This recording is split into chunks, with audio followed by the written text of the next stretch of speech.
It's 12:02 p.m. in Los Angeles on Thursday, the 14th of August, 2008. This is Mark Strassman, reporter with Utopia News. We're about to speak to R. James Woolsey, who's the former director of Central Intelligence, a senior executive advisor at Booz Allen Hamilton, an advisor to Plug in America, and most recently, venture partner at VantagePoint in clean tech in Silicon Valley. Welcome to Utopia News. Thanks, Mark. Good to be with you. We're specific. We've talked before about plug-ins and energy security in general, but what I wanted to do today was hone in on some comments that Boone Pickens made on the NewsHour with Jim Lehrer on the 11th. Let me quote the exchange there, and then I'd like to get your comments. Ray Suarez, the moderator, said, "But instead of building a national grid for distributing natural gas as a fuel for personal transportation, wouldn't it make more sense to keep making electricity with it and just have people plug in their cars?" Boone Pickens says, "Well, I love the plug-in, that's fine with me, but you can't get to any numbers that way. The other day, somebody said, we'll have 1 million cars on the plug-in hybrid in 10 years. We have 250 million cars in the United States, so you can't get to 1 million cars isn't going to do anything for us." What's your take on Mr. Pickens' views about the proper use of natural gas and the capability of the grid to support plug-in vehicles? Well, two things. First of all, I saw that show, and he went on to talk about what he was mainly recommending was natural gas for fleet vehicles, such as buses.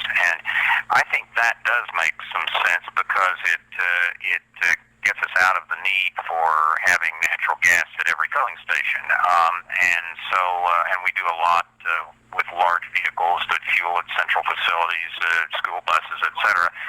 And so that could, I think that could be a plus, and it was what he said he was stressing rather than natural gas for the family car. But as far as the numerical problem goes, how quickly can you get cars into the fleet? You know, the average vehicle stays in the U.S. fleet for 17 years. And the average vehicle stays in the Japanese fleet for 7 years. If you go to Japan, all the cars look new. The reason is all the cars are new because the Japanese have a system of the way the registration fees work and so forth to encourage turnover. And that encourages new technology to get into the fleet of vehicles more than twice as fast as we do. Well, we can borrow that idea from the Japanese. We don't have to let cars, big gas guzzlers, stay in our fleet for 10 years, and we can also take steps, 17, and we can take steps to move new technology in more quickly. Amory Lovins and the folks at the Rocky Mountain Institute have come up with the idea they call a fee-bait, which is you take a car of a certain weight, let's say 2,000 pounds plus or minus 5-10%, then all of the fuel-efficient cars of that weight class, you get a rebate. And the fuel-wasting cars of that weight class, you have to pay extra, and one of those pays for the other. So you don't have to, it's cash neutral from the government's point of view, but it encourages you to move faster into fuel-efficient technologies. There are things like that we can do that could, I think, amend Mr. Pickens's skepticism, because he's not saying it's a bad idea to move quickly to plug-in hybrids. He's just saying that the way the system works now, it doesn't really encourage it very fast. What would you do to encourage both more public discussion and political action along the lines that you just mentioned? Well, two things. I think in the campaign we have both candidates proposing a tax credit for plug-in hybrids. We have John McCain proposing a very large prize, a $300 million prize for a 70% reduction in battery costs.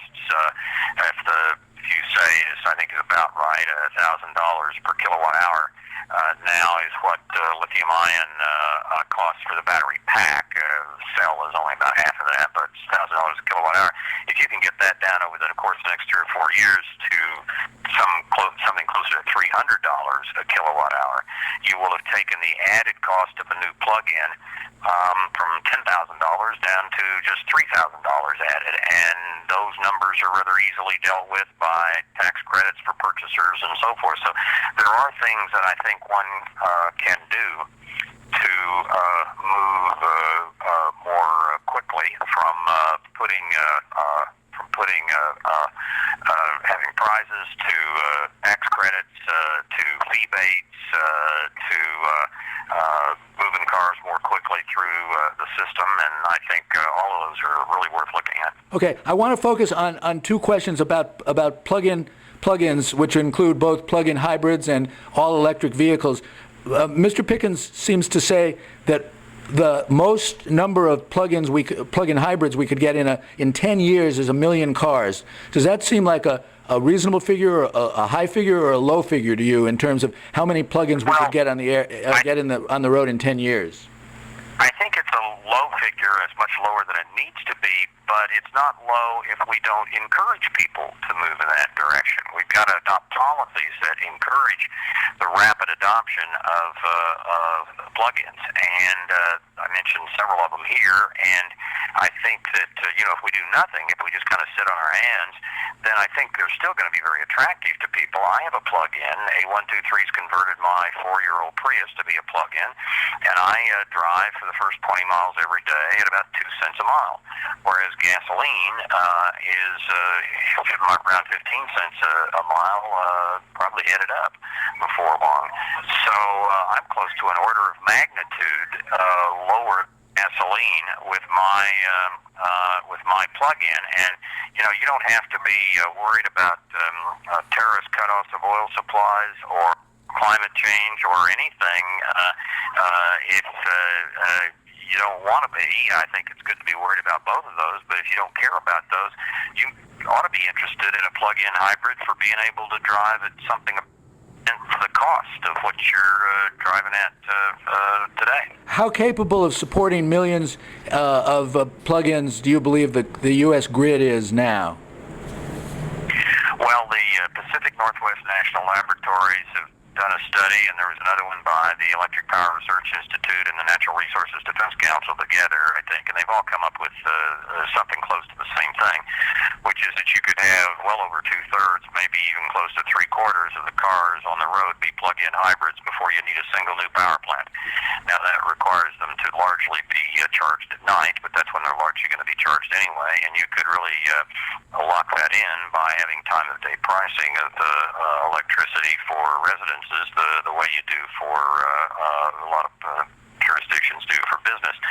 So I think that in time we'll need new power plants, but I think one thing Mr. Pickens has suggested that's really a very good idea is to rapidly accelerate deployment of wind farms, because that adds power to the grid at night, and we may need more nighttime power, even though the grid's underutilized at night. The wind farms tend to operate more at night, and that tends to mesh very nicely with when you're going to need the electricity for the plug-ins. So essentially what you're saying is that renewable energy used to fuel electric vehicles at night makes sense. I think it does, and I think his notion of natural gas for fleet vehicles, since those can be fueled at central locations and you don't need a big, natural gas infrastructure at every filling station, I think that idea is a good idea too. Does all this mean, and let's wrap up with this, that the discussions that we're having here and other discussions like this show that the discussion about how to fuel our fleets and get our energy is evolving in a positive direction? Yeah, I think Pickens has made a valuable contribution to the discussion by what he has suggested, particularly with the nuances of it, as we heard on the NewsHour, that he's not really pushing so much natural gas for the family car. And I think that's, he said he liked plug-ins, and so do I. I think, and he likes wind, and so do I. I think he has made a real positive contribution. Okay, well, thank you for your contribution and for talking to us today on Utopia News. Thanks a lot. Good to be with you. Good to be with you. Bye.